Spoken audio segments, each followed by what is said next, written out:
La liquidité, première composante de la richesse. Numéro 0. Une personne riche sans liquidité, est-elle vraiment riche? Dans le dernier article, nous avons mentionné qu'il faut d'abord cristalliser vos objectifs pour avoir confiance en l'investissement. Vous devez être précis quant à vos objectifs afin de vous assurer que l'investissement est le bon moyen de les atteindre. Pourquoi étudiez-vous, travaillez-vous et investissez-vous? Quels sont les objectifs que vous souhaitez atteindre? La plupart des gens se contentent d'un objectif vague, comme « je veux être plus riche ». Ceux qui sont plus précis ont des objectifs de richesse exprimés en termes de valeur nette. Par exemple, je veux atteindre une valeur nette d'1 million de dollars. Nous pensons que ces objectifs ne sont pas suffisamment précis. La valeur nette, bien qu'elle ne soit qu'une petite partie des nombreux éléments qui composent la richesse, n'en est qu'une partie. Par exemple, une personne qui vit dans une maison d'une valeur de 2 millions de dollars, est-elle nécessairement riche? Si elle ne peut pas vendre sa maison ou contracter un emprunt hypothécaire, elle a peut-être une valeur nette élevée, mais elle n'est pas pour autant riche. À partir d'aujourd'hui, nous allons découvrir un élément clé de la richesse, puis un autre, afin que vous soyez en mesure, à la fin, de vous fixer des objectifs patrimoniaux très précis et de comprendre pourquoi l'investissement est un outil important pour vous aider à les atteindre. Le premier élément clé que vous allez découvrir est la liquidité. Nous définirons la liquidité comme la rapidité avec laquelle vous pouvez obtenir de l'argent et le montant que vous pouvez obtenir. Réfléchissons ensemble à l'importance de la liquidité en examinant quelques exemples de personnes que nous considérons souvent comme riches, mais qui ne sont pas liquides. Numéro 1. M. A possède une maison de luxe d'une valeur de plus de 5 millions de dollars, mais il n'est pas liquide. La définition de la richesse, c'est la capacité d'obtenir ce que l'on veut quand on le veut. Quelle est la définition de la richesse pour vous? Réfléchissons à l'importance de la liquidité à l'aide de 3 exemples de personnes que beaucoup considèrent comme riches. Le premier exemple est celui de M. A, un médecin à la retraite qui vit dans une maison de 5 millions de dollars dans un quartier immobilier très cher. Tout le monde qui connaît M. A le considère comme riche. Lorsqu'il le voit faire preuve d'une grande économe malgré sa richesse, les gens pensent « les gens riches sont riches parce qu'ils ont des habitudes de consommation modérées ». Mais en réalité, il est économe parce qu'il n'a pas le choix. Pourquoi? Tout d'abord, il est à la retraite. Il n'a donc plus aucun revenu. Il a économisé 1 million de dollars, dont il vit actuellement, mais il le dépense avec parcimonie, car il s'inquiète de ne plus avoir d'argent lorsque cette somme sera épuisée. Il y a également les impôts liés à la propriété d'une maison. De nombreux pays, dont les États-Unis, le Mexique, le Japon et la Corée du Sud, prélèvent chaque année une taxe foncière équivalente à 0,0%, 0,1%, 0,2% ou 0,3% de la valeur estimée de votre maison. Les impôts fonciers de M. A sont constants, même s'il n'a aucun revenu. Médecin à la retraite, après avoir exercé toute sa vie, M. A n'est pas particulièrement doué en matière de finances.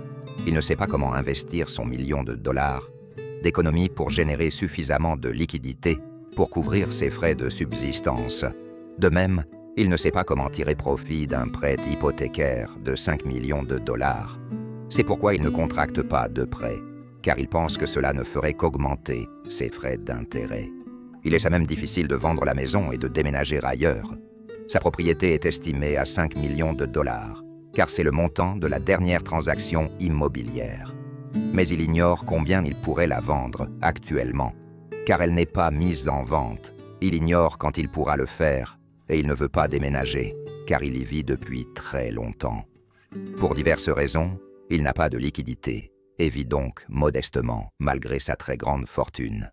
Malgré sa grande fortune, il n'a pas la capacité d'obtenir systématiquement ce qu'il veut, quand il le veut. Numéro 2. Monsieur B a un père entrepreneur fortuné, mais il n'a pas de liquidité. Le deuxième exemple est celui de Monsieur B, un jeune homme d'une 20aine d'années dont le père est un entrepreneur fortuné. Malgré son jeune âge, Il possède une voiture de sport, de luxe et une montre de luxe. Tout le monde autour de lui sait qu'il peut se permettre ce genre de dépenses, car il est le fils d'un riche entrepreneur. Tout le monde le croit riche. Il possède des objets coûteux, mais mène une vie frugale. Et, quand les gens le voient, pensent « Oh, les enfants qui ont grandi dans une famille riche sont formés à bien dépenser. » Mais la réalité était tout autre. Ces dépenses n'étaient possibles qu'avec l'autorisation de son père. En d'autres termes, il n'a aucun contrôle sur son argent. Il ne peut dépenser ce qu'il veut qu'en faisant toujours ce que son père lui demande. Il n'a pas la capacité d'obtenir systématiquement ce qu'il veut quand il le veut.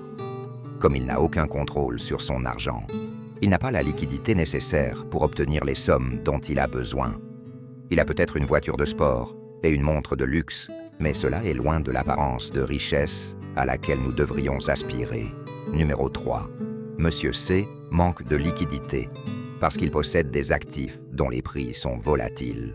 Monsieur C, âgé d'une trentaine d'années, a réussi à investir dans les crypto-monnaies et détient actuellement $1 million de crypto-monnaies au prix du marché. Tout son entourage envie son succès. En moins de 3 ans, il a accumulé $1 million en crypto-monnaies. Excité par sa réussite, il se vante de ses talents d'investisseur et de sa richesse auprès de son entourage, qui l'envie. Il leur a déclaré qu'il pourrait facilement devenir millionnaire en 10 ans, puisqu'il avait accumulé $1 million en 3 ans. Mais en réalité, ses sentiments étaient tout autres. Détenir une crypto-monnaie aussi volatile le rendait nerveux. Comme il ne savait pas quand sa fortune allait chuter de manière spectaculaire, il ne pouvait pas dépenser aussi librement que quelqu'un qui disposait réellement $1 million en espèces. Au lieu de cela, il vit de manière extrêmement frugale et économise pour acheter davantage lorsque les prix baissent. En d'autres termes, Monsieur C détient une part importante de ses actifs dans des crypto-monnaies, dont le prix est si volatile qu'il n'a pas la capacité d'obtenir ce qu'il veut quand il le veut. Numéro 4. Avez-vous des liquidités? Vérifions cela. Monsieur A, Monsieur B et Monsieur C ne mènent pas une vie riche parce qu'ils n'ont pas de liquidité. Voici quelques-unes des raisons pour lesquelles ils ne mènent pas une vie aisée. Monsieur A, qui possède une propriété très coûteuse, a 4 problèmes. La majeure partie de sa fortune se trouvait dans sa résidence principale, qui était très illiquide car il ne pouvait pas la vendre. Il s'agissait également d'un bien immobilier dont le volume de transactions était très faible. Même lorsqu'il a décidé de vendre, il a eu du mal à trouver un acheteur. La propriété continue de générer des impôts fonciers et il n'a pas d'autre source de revenus. Il n'avait aucune connaissance financière. S'il avait des connaissances financières, il aurait pu contracter un emprunt hypothécaire sur la propriété et générer un flux de trésorerie suffisant pour couvrir ses frais de subsistance. Monsieur B, qui avait un père riche, avait un problème. Il ne contrôlait pas son argent. Monsieur C, qui détenait une grande quantité de crypto-monnaies, avait un problème. La plupart de ses actifs étaient en crypto-monnaie, qui est extrêmement volatile.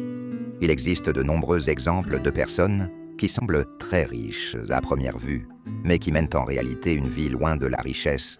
On ne peut pas dire qu'elles sont pauvres, mais il faut reconnaître qu'elles sont loin de la richesse à laquelle nous devrions tous aspirer.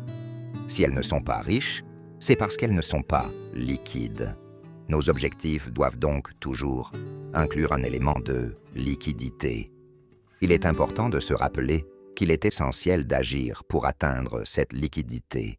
Par exemple en acquérant des connaissances financières, en achetant des actifs dont le volume de transactions est élevé, en achetant des actifs dont le prix n'est pas trop volatile et en prenant le contrôle de votre argent. Dans le prochain article, nous examinerons un autre élément important de la richesse, le crédit.